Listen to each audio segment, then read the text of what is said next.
Hey, what's up guys? I'm White Hawk, and today I'll be reviewing the Nerf rival Kronos. Let's get into the review. Included when you purchase this blaster is the blaster itself, 5 yellow Nerf rival rounds, and 2 team indicator flags to indicate you are either Team Red, red flag, or Team Blue, the blue flag. The red and blue team indicator tags only come in Nerf Rival Phantom Core packages, and there are 2 ways to equip them. You can either push on this black thing here with the blaster and hook it on like this to indicate that you're Team Red for the win, or you could also take it and there's this little loop groove here, and that is designed so that you can loop the flag in through the hole. It's more difficult, but works. And then you can slide it like up on your shoulder and indicate, yeah, I'm Team Blue, which you don't want to be. Obviously you want to be Team Red. Team Red always wins. Am I right? That is how the team indicator flags work. And again, they only come in Nerf Phantom Core packages or the white rival blasters. A brief external overview of the blaster. Starting at the front, there's no end strike barrel log because trying to fit one of these in a barrel meant for an elite blaster would not fit. It would get jammed and you would have a very bad malfunction. Up the top there's an iron sight corresponding with the one back here. There's a short rival tactical rail. There is the loading door, which is only accessible when you prime it back. When it is primed, you may load 5 rival darts in, just one after the other, into a 5-dart internal magazine. And you'll know that you've been fully loaded once you can push right here, and there is a lot of resistance pushing back, and you can't really jam another ball in without putting in a lot of force. So you close the loading door, push the priming handle forward, and pew. At the bottom there is a textured bit here for a grip. Priming handle is smooth. There's a lot of force required to pull it back, but that makes sense as it's a rival blaster. On top of it there's a tactical rail, and there's grips here, which makes it a lot easier to prime back. And there's a priming indicator here, and when it's orange it is primed and ready to fire, and when it is black then it needs to be primed. There's also a trigger release, so if you push this down, make these impossible,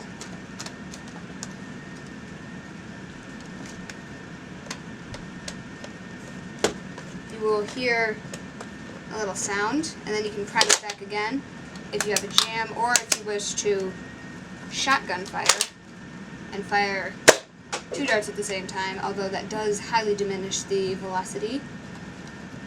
Down here there is a safety. This is not my favorite safety that has been put on a rifle blaster. It's very small and hard to click, especially if it's your first time ever shooting the Kronos. The trigger pull is very smooth and it's easy to pull. The grip is very comfortable. It's a little large for my hand, but for an older Nerfer, it would be very comfortable. And in the back here, there's a sling mount attachment point, so if you wanted to just put your pistol on a sling, you can, and you can just, ha. Or you can attach your end strike tactical flags. And now into a firing demo. Shooting standard Nerf rival rounds.